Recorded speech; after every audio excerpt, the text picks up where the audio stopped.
अस्सलाम वालेकुम वरहमतुल्लाहि वबरकातुहू। आज हम आपके सामने जिक्र करेंगे कि नॉन मुस्लिम इंटेलेक्चुअल्स इमाम हुसैन की शहादत के बारे में क्या कहते हैं। सबसे पहले मैं आपको बताऊं, लेबनान के ऑथर एंटोनी बारा ने कहा कि अगर इमाम हुसैन क्रिश्चियन होते, ईसाई होते, तो उनके नाम का झंडा और मीनार पूरी दुनिया में लगाते और क्रिश्चियनिटी की तरफ उनके नाम पर लोगों को बुलाते। तो हमें चाहिए, इससे सबक लेना चाहिए कि इमाम हुसैन के नाम का झंडा मीनार बना करके हम लोगों को इस्लाम की तरफ बुलाए।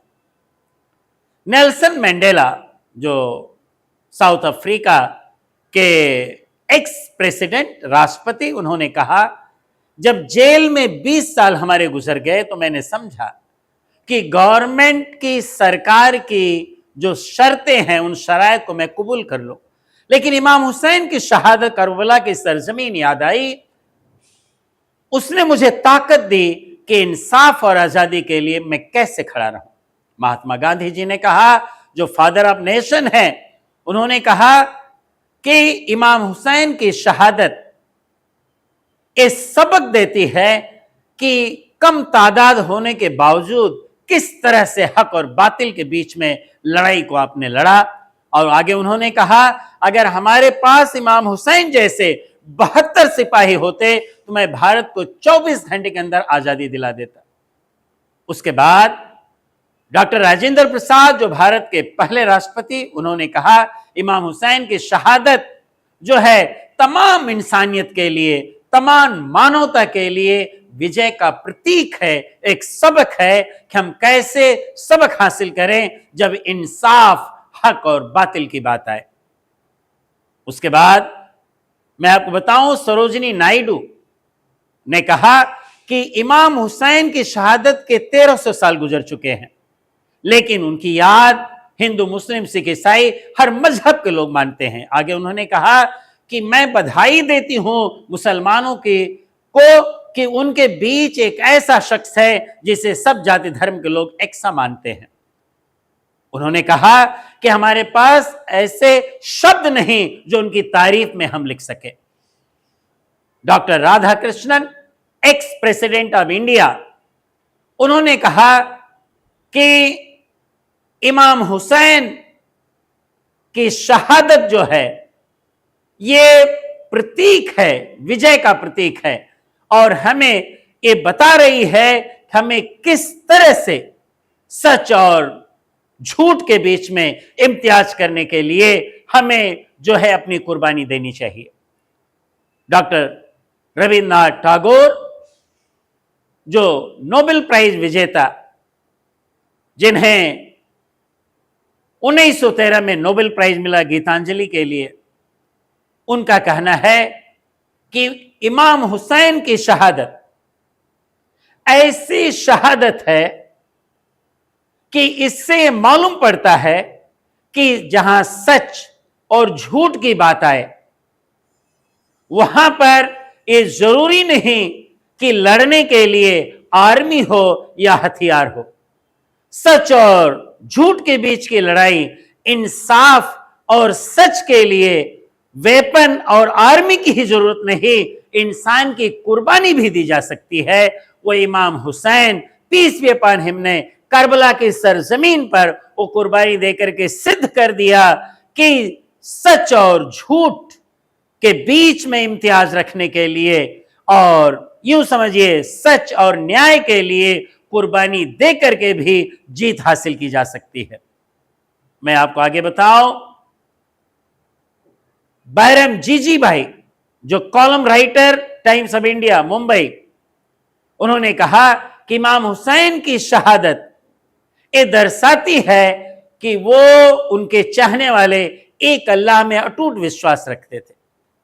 स्वामी शंकराचार्य ने कहा कि इमाम हुसैन अगर शहीद ना हुए होते तो इस्लाम का कोई नाम लेने वाला ना होता। उसके बाद एडवर्ड गिबन ने कहा कि इमाम हुसैन की शहादत ये दर्शाती है कि किस तरह से कम तादाद होने के बावजूद आपने सच के लिए, इंसाफ के लिए सब कुछ कुर्बान कर दिया। अगर इमाम हुसैन शहीद न हुए होते तो इस्लाम खत्म हो गया होता। पंडित जवाहरलाल नेहरू, भारत के पहले प्रधानमंत्री, फरमाते हैं कि इमाम हुसैन की शहादत कम तादाद होने के बावजूद आपने जो मुजाहरा पेश किया, ये बताता है कि इमाम हुसैन के साथ, उनके साथियों के साथ एक सच्ची स्पिरिट उनका अल्लाह था और उनके चाहने वालों का अल्लाह में अटूट विश्वास था।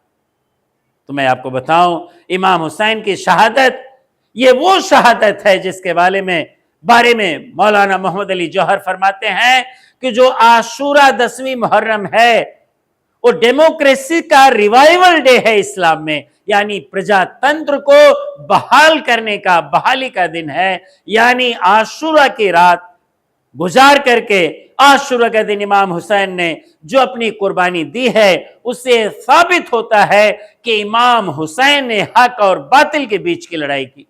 चार्ल्स डिकन 150 साल पहले फरमा रहे हैं। उसके पहले मैं बताऊं, 210 की पीस कॉन्फ्रेंस में एक सो कॉल्ड इस्लामिक स्कॉलर ने कहा करबला की लड़ाई एक पॉलिटिकल लड़ाई थी। मैं आपको बताऊं, वो बंदा ये भी नहीं जानता कि पॉलिटिक्स कहते किसको हैं। अपने जाती फायदे के लिए कोई भी हथकंडा अपनाना, इसको पॉलिटिक्स कहते हैं। तो पता ये चला, चार्ल्स डिकन उसे 150 साल पहले जवाब दे रहे हैं। उनका कहना है कि इमाम हुसैन करबला की सरजमीन पर सिर्फ 72 या 82 लोग हैं। उनके साथ कोई आर्मी नहीं, कोई फौज नहीं है, असलाह नहीं है। इससे सिद्ध होता है कि इमाम हुसैन की ये लड़ाई जो है जाती लड़ाई नहीं थी, पॉलिटिकल लड़ाई नहीं थी, इंसाफ सच के लिए लड़ाई थी, हक और बातिल के बीच इम्तियाज करने के लिए लड़ाई थी। तो पता चला इमाम हुसैन की शहादत ये लोगों को दर्शा रही है कि इमाम हुसैन जो शहीद हुए, उनकी शहादत लोगों के लिए एक लेसन है, एक सबक है। तो पता ये चला, इसीलिए कहा गया, गरीब नवाज रहमतुल्लाह ताला अलैह, मोइनुद्दीन चिश्ती अजमरी संजरी रहमतुल्लाह ताला फरमाते हैं, शाह अस्त हुसैन, बादशाह अस्त हुसैन, दी अस्त हुसैन, दी पनाह अस्त हुसैन, सरदाद नदाद दरदस्ते यजीद, हक्का के बिना ला इला अस्त हुसैन। इमाम हुसैन शाह हैं, बादशाह हैं, दीन हैं, दीन को पनाह देने वाले हैं। आपने सर दे दिया, हाथ ना दिया यजीद के हाथ में। हकीकत में ला इलाहा इल्लल्लाह की जिंदा जावेद तस्वीर है।